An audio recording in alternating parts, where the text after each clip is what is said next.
that's a very important part of politics. So I just want to speak in favour of that amendment. I think it's very important that goes through at this stage. Thank you. Thank you.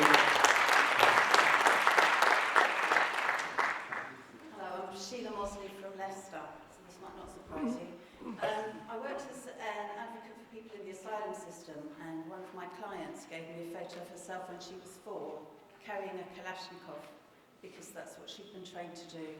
My point is that we have children, and they are children, and they need to be seen as children. I'm not saying don't involve them in left unity. What I'm saying is please don't let them be members. And I just want to sing something very short from Khalil Gibran about our children, just one verse, and it goes like this. Your children are not your children. They are the sons and the daughters of life's longing for itself. They come through you, but they come not from you. Though they are with you, they belong not to you. They have their own lives and their children. I'll just make that plea. Thank you.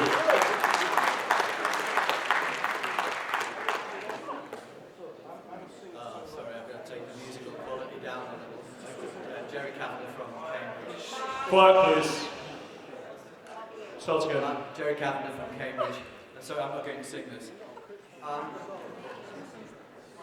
There have been a few sort of eras in which Labour have let down the working class. We can all remember the most recent one, which is basically a capitalist party, and they're a load of rubbish and there's no alternative. But there was a previous era, which some of my generation can remember, where whenever you turned on the TV or opened the newspaper, Labour were arguing. There was one part of Labour was saying, no, we're commies, another part of Labour was saying we're Contras, and Labour was just arguing all the time. Can anyone remember that decade? And the working class couldn't follow the arguments, they were too complicated, and it was just a load of rubbish.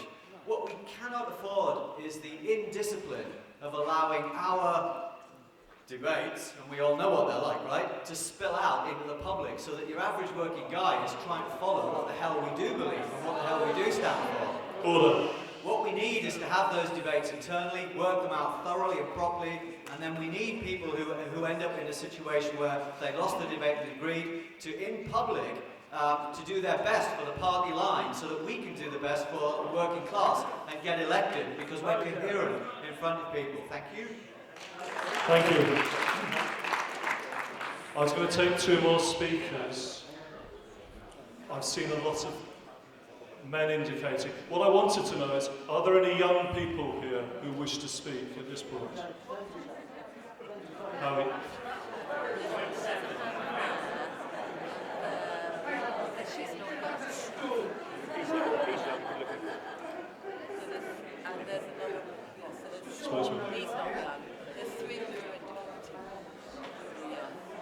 You're speaking as a young person?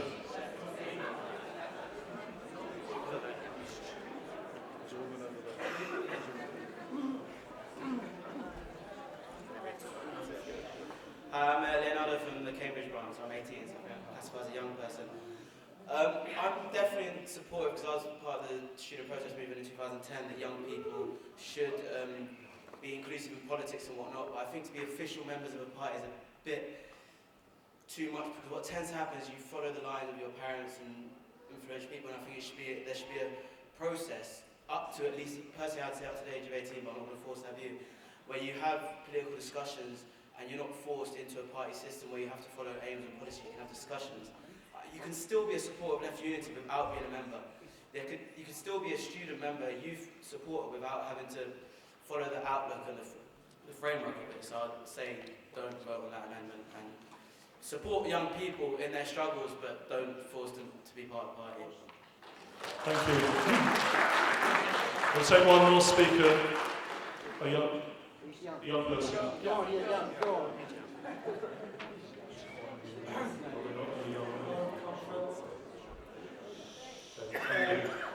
I'm Robby Egelton from Preston branch, and when I was 15 I joined the Green Party of England and Wales, and I feel that at the time I was ready to join a political party, and I don't think that anyone in this conference hall has a right to tell someone when they're ready to join a party or not.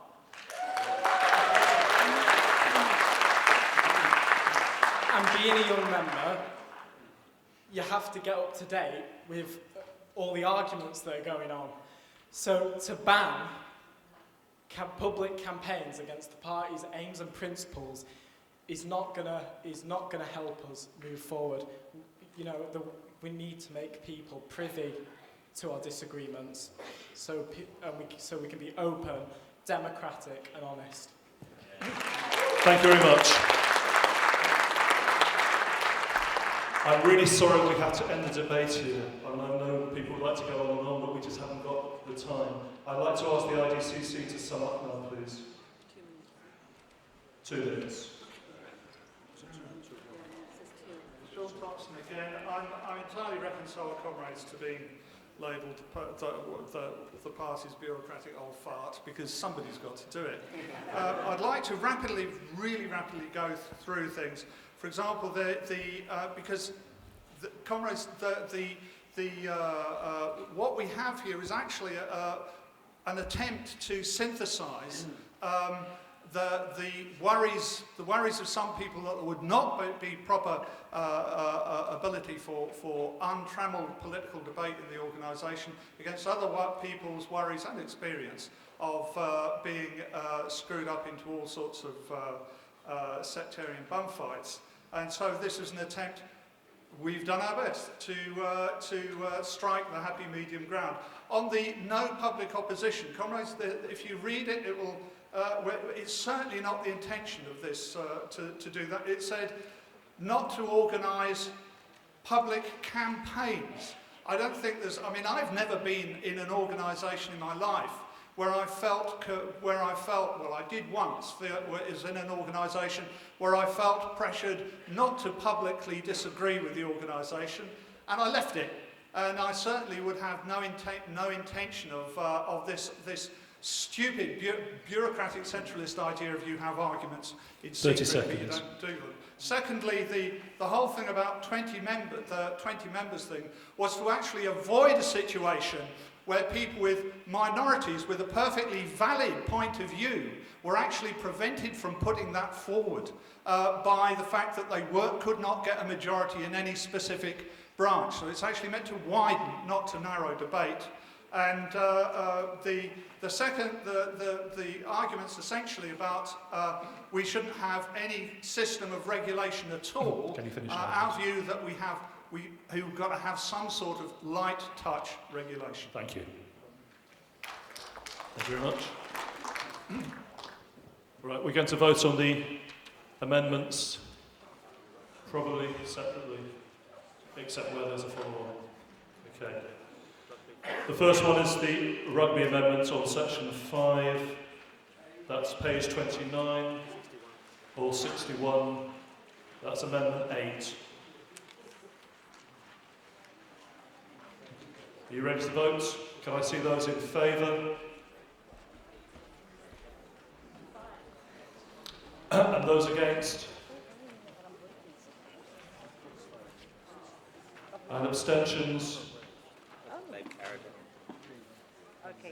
Can I see that again, please? Those in favour?